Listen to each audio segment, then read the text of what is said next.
Em nome do Pai, do Filho e do Espírito Santo. Amém. Palavra da salvação.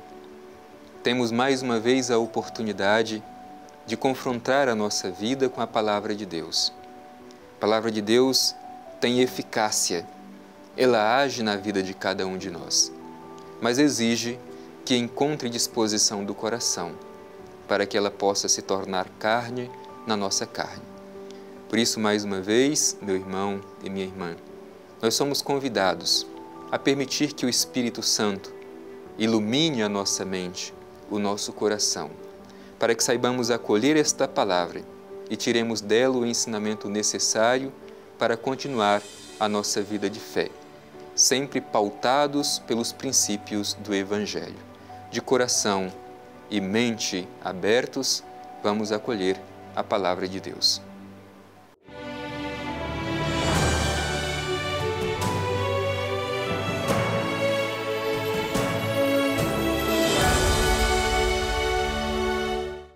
Do Evangelho de Jesus Cristo segundo Mateus.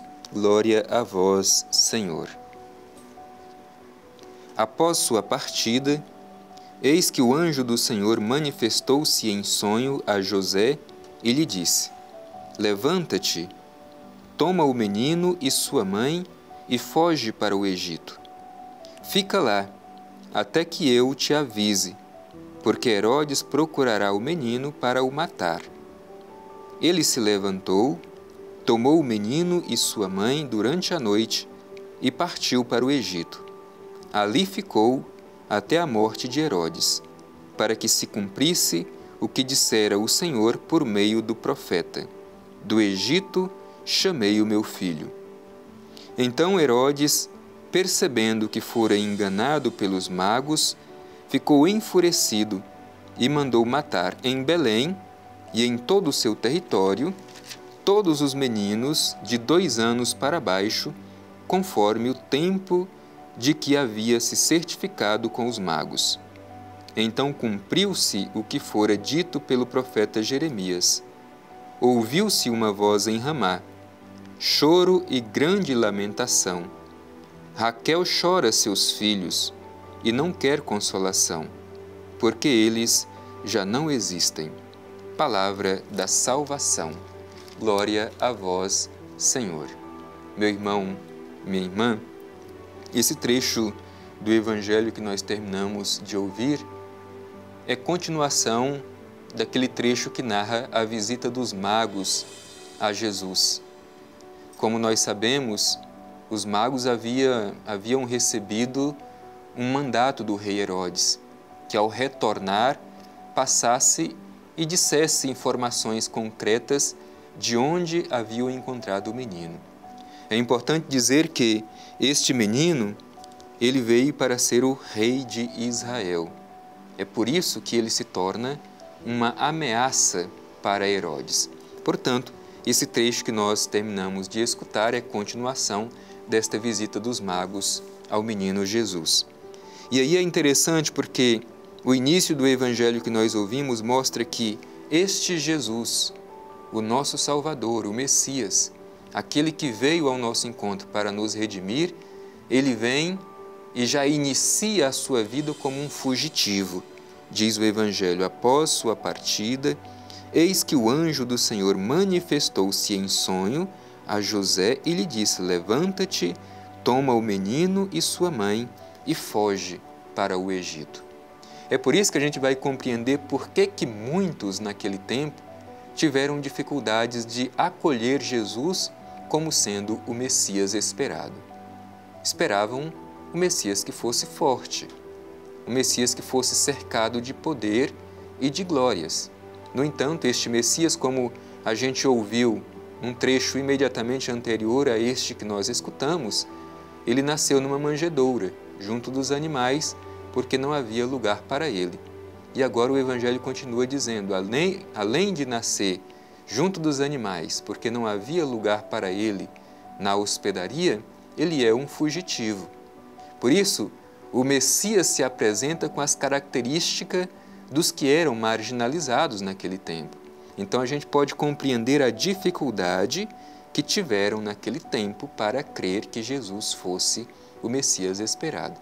E a gente até se interroga também, se fôssemos nós naquele tempo, acreditaríamos que este menino, com característica dos marginalizados daquele tempo, seria o Messias, o nosso Salvador e o nosso Redentor? É verdade, hoje nós cremos, mas cremos porque já recebemos esta herança da fé daqueles que creram antes de nós. Mas se nós vivêssemos naquele momento, acreditaríamos que este menino, que teve que se refugiar no Egito para não ser cruelmente morto por Herodes, é o nosso Salvador e o nosso Redentor? Então é uma interrogação que nós precisamos fazer. Continua o Evangelho. Então eles tinham que fugir para o Egito porque Herodes queria matar o menino, justamente porque o menino era uma ameaça. Se esperava o rei de Israel e, portanto, para Herodes era inadmissível um outro rei. Mas é claro que o reinado de Jesus não era o mesmo reinado de Herodes, o reinado do poder, o reinado da ganância, o reinado da força.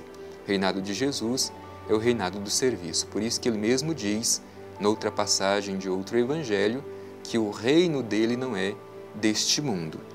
O evangelho continua dizendo, ele se levantou, tomou o menino, José, se levantou, tomou o menino e sua mãe durante a noite e partiu para o Egito e ali ficou até a morte de Herodes para cumprir a profecia que diz, do Egito chamei o meu filho. Portanto, o Messias, o Filho de Deus, vem a este mundo e logo no início da sua vida vive como fugitivo para não ser morto cruelmente por Herodes. Mas mesmo assim isso não conteve a ira e a maldade de Herodes. Veja o que diz o Evangelho. Herodes, percebendo que fora enganado pelos magos, ficou enfurecido e mandou matar em Belém e em todo o seu território todos os meninos de 2 anos para baixo, conforme o tempo que havia se certificado com os magos. A fúria é causa de morte. A fúria é causa de destruição. Por isso, Herodes pediu que fosse exterminado todos os meninos com menos de 2 anos. Por isso que esse texto ilumina a festa que nós celebramos hoje, a festa dos santos inocentes. São estes que foram mortos, ainda crianças, quando Jesus fugiu para o Egito e Herodes, enfurecido, queria de qualquer forma impedir que este menino, Jesus, que era para ele uma ameaça, continuasse vivendo. E o evangelista diz que tudo isso aconteceu para que a profecia de Jeremias se cumprisse. Ouviu-se uma voz em Ramá, choro e grande lamentação. Raquel chora seus filhos e não quer consolação, porque eles já não existem. Portanto, com esta imagem do choro de Raquel, o evangelista apresenta o sentimento de todas as mães desses meninos que foram cruelmente assassinados por Herodes, simplesmente porque Herodes se sentiu ameaçado, amedrontado pelo menino Jesus, que deveria ser o rei de Israel. E aqui, meu irmão e minha irmã, uma última palavra de ensinamento para nós à luz do Evangelho. O medo, a insegurança, às vezes nos faz tomar atitudes cruéis, assim como foi com Herodes, porque se sentiu ameaçado, amedrontado por causa do menino Jesus. Exterminou tantas pessoas, tantas crianças inocentes. Verifiquemos se também nós, muitas vezes por causa do medo e por causa da insegurança, não assassinamos as pessoas. É claro, não derramando sangue como foi no caso de Herodes, mas muitas vezes a gente assassina por causa da nossa indiferença. Verifiquemos se também nós não somos muitas vezes conduzidos pelo medo. E também, hoje são muitas as mães que, assim como este grito que ecoava em Ramá, chora e lamenta por causa da perda de seus filhos. Rezemos também por cada uma delas, para que encontre no menino Jesus a consolação para as suas dores e aflições.